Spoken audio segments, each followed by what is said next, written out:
ಕಳೆದ ಬಾರಿ ಶಾಸಕನಾಗಿದ್ದಾಗ ನಮ್ಮ ಸರ್ಕಾರವಿಲ್ಲದೆ ಯಾವುದೇ ಕೆಲಸಗಳನ್ನು ಮಾಡಲು ಸಾಧ್ಯವಾಗದೆ ಬಹಳಷ್ಟು ನೊಂದು ವ್ಯಥೆಪಟ್ಟಿದ್ದೆ. ಆದರೆ ಪ್ರಸ್ತುತ ನಮ್ಮ ಸರ್ಕಾರ 5 ಗ್ಯಾರಂಟಿಗಳ ಮೂಲಕ ರಾಜ್ಯದ ಬಡ ಜನತೆಗೆ ಬಹಳಷ್ಟು ಅನುಕೂಲವಾಗಿದೆ. ನಾನು ಸಹ ಉತ್ಸುಕನಾಗಿದ್ದೇನೆ. ಕೆಲಸ ಮಾಡಲು ಇದು ಸಹಕಾರಿಯಾಗಿದೆ ಅಂತ ಶಾಸಕ ಕೆ.ವೈ. ನಂಜೇಗೌಡ ಹೇಳಿದರು. ನ್ಯೂಸ್5ಗೆ ಸ್ವಾಗತ. ಹೊಸಕೋಟೆ ಗ್ರಾಮ ಪಂಚಾಯಿತಿ ವ್ಯಾಪ್ತಿಯ ಅರಸನಹಳ್ಳಿ ಗ್ರಾಮದಲ್ಲಿ ಭಾನುವಾರ ಸಿಸಿ ರಸ್ತೆಯ ಕಾಮಗಾರಿಗೆ ಚಾಲನೆ ನೀಡಿ ಮಾತನಾಡಿದ ಅವರು, ಅಲ್ಪಸಂಖ್ಯಾತ ಯೋಜನೆಯಡಿ ಸುಮಾರು 20 ಲಕ್ಷ ರೂಪಾಯಿ ವೆಚ್ಚದಲ್ಲಿ ಸಿಸಿ ರಸ್ತೆಯನ್ನು ನಿರ್ಮಿಸಲಾಗುತ್ತಿದೆ. ಕಾಮಗಾರಿಯಲ್ಲಿ ಯಾವುದೇ ರಾಜಿ ಆಗುವುದಿಲ್ಲ. ಗುತ್ತಿಗೆ ಪಡೆದಿರುವವರು ಸಿಸಿ ರಸ್ತೆಯನ್ನು ನಿರ್ಮಿಸುವ ಸಮಯದಲ್ಲಿ ಸಾರ್ವಜನಿಕರು ಹಾಜರಿದ್ದು ಉತ್ತಮ ಗುಣಮಟ್ಟದ ರಸ್ತೆಯನ್ನು ನಿರ್ಮಿಸುವಂತೆ ಅವರಿಗೆ ಸೂಚಿಸಬೇಕು. ಇನ್ನು ಪ್ರತಿಯೊಂದು ಕಾಮಗಾರಿಯಲ್ಲೂ ಉತ್ತಮವಾದ ಗುಣಮಟ್ಟ ಕಾಪಾಡಿಕೊಳ್ಳಬೇಕು. 15 ರಿಂದ 20 ದಿನಗಳಲ್ಲಿ ರಸ್ತೆಯನ್ನು ನಿರ್ಮಿಸಲಾಗುವುದು ಎಂದರು. ಗ್ರಾಮಕ್ಕೆ ಆಗಮಿಸುವಾಗ ಗ್ರಾಮದ ಯುವಕರು ಶಿಥಿಲಗೊಂಡಿರುವ ಅಂಬೇಡ್ಕರ್ ಭವನವನ್ನು ನೂತನವಾಗಿ ನಿರ್ಮಿಸುವುದಕ್ಕೆ ಮನವಿ ಮಾಡಿದರು. ಆದ ಕಾರಣ ಅಂಬೇಡ್ಕರ್ ಭವನವನ್ನು ನೂತನವಾಗಿ ನಿರ್ಮಿಸಿ ಗ್ರಾಮಕ್ಕೆ ಹೈಮಾಸ್ಟ್ ವಿದ್ಯುತ್ ದೀಪದ ಸ್ತಂಭವನ್ನು ಸಹ ಹಾಕಿಸಿಕೊಡಲಾಗುವುದು ಎಂದರು. ಈ ಒಂದು ಸಂದರ್ಭದಲ್ಲಿ ಮಾಸ್ತಿ ಬ್ಲಾಕ್ ಕಾಂಗ್ರೆಸ್ ಅಧ್ಯಕ್ಷ ಎಂ. ವಿಜಯ ನರಸಿಂಹ, ಕೃಷಿಕ ಸಮಾಜದ ಅಧ್ಯಕ್ಷ ಆನೆಪುರ ಹನುಮಂತಪ್ಪ, ಜಿಲ್ಲಾ ಪಂಚಾಯತ್ ಮಾಜಿ ಉಪಾಧ್ಯಕ್ಷ ಪಿ. ನಾರಾಯಣಸ್ವಾಮಿ, ಗ್ರಾಮ ಪಂಚಾಯತ್ ಅಧ್ಯಕ್ಷೆ ರಾಜರಾಜೇಶ್ವರಿ, ಉಪಾಧ್ಯಕ್ಷ ಮಂಜುನಾಥ್, ಗ್ರಾಮ ಪಂಚಾಯಿತಿ ಸದಸ್ಯರಾದ ಅಕ್ರಂ ಪಾಷಾ, ಮುನಿರಾಜು, ಮುಖಂಡರಾದ ಶ್ರೀನಿವಾಸ್, ನವೀನ್ ಗೌಡ, ಗ್ರಾಮ ಪಂಚಾಯಿತಿ ಪಿಡಿಒ ರಾಘವೇಂದ್ರ ರಾವ್, ದ್ವಿತೀಯ ದರ್ಜೆ ಸಹಾಯಕ ನಾಗರಾಜ್, ಎಂ. ಸುಬ್ರಹ್ಮಣಿ ಇನ್ನಿತರರು ಹಾಜರಿದ್ದರು. ವಿಮಲಾ ದೀಪಕ್, ನ್ಯೂಸ್5 ಕೋಲಾರ. ನಿರಂತರ ಸಮಾಚಾರಗಳಿಗಾಗಿ ನೋಡ್ತಾ ಇರಿ, ಇದು ನಿಮ್ಮ ನ್ಯೂಸ್5. ಇವತ್ತು ನಮ್ಮ ಅರಸನಹಳ್ಳಿ ಗ್ರಾಮದಲ್ಲಿ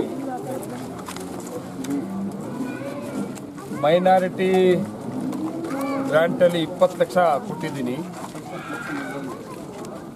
ಮೊದಲು 10 ಲಕ್ಷ ಮಾಡಿದ್ದೀನಿ, ಈಗ 20 ಲಕ್ಷ ಇದೆ. ಆ 20 ಲಕ್ಷ ಕೆಲಸ ಎಲ್ಲಿ ಮಾಡಬೇಕು ಅಂತೇಳಿ ಗ್ರಾಮಸ್ಥರು ಮತ್ತು ಎಲ್ಲ ಗ್ರಾಮ ಪಂಚಾಯತಿ ಮೆಂಬರ್ಸ್ ಮುಖಂಡರೆಲ್ಲ ಹೇಳಿದ್ದಾರೆ. ಅದ್ರ ಪ್ರಕಾರ ಇವತ್ತು ಗುದ್ಲಿ ಪೂಜೆ ಆಗಿದೆ. ಆದಷ್ಟು ಬೇಗನೆ ಒಂದು 15ರಿಂದ 20 ದಿವಸ ಒಳಗಡೆ ಈ 20 ಲಕ್ಷ ಕಾಂಕ್ರೀಟ್ ರಸ್ತೆಯನ್ನು ಕಂಪ್ಲೀಟ್ ಮಾಡ್ತಾ ಇದ್ದೀವಿ. ಅದ್ರ ಜೊತೆಗೆ ಇಲ್ಲಿ ಬರ್ತಾ ಇರಬೇಕಾದ್ರೆ ನಮ್ಮ ಯುವಕರು ಅಂಬೇಡ್ಕರ್ ಭವನ್ ಮೊದಲು ಕಾಂಗ್ರೆಸ್ ಶಾಸಕರಿದ್ದ ಸಂದರ್ಭದಲ್ಲಿ ನಾಗರಾಜ್ ಸಾಹೇಬ್ ಸಂದರ್ಭದಲ್ಲಿ ಅಂಬೇಡ್ಕರ್ ಭವನ ಆಗಿದೆ. ಇವತ್ತೆಲ್ಲ ಅದೆಲ್ಲ ರಿಪೇರಿ ಮಾಡೋಕ್ಕೆ ಕೂಡ ಆಗ್ಬಿಟ್ಟಿದೆ.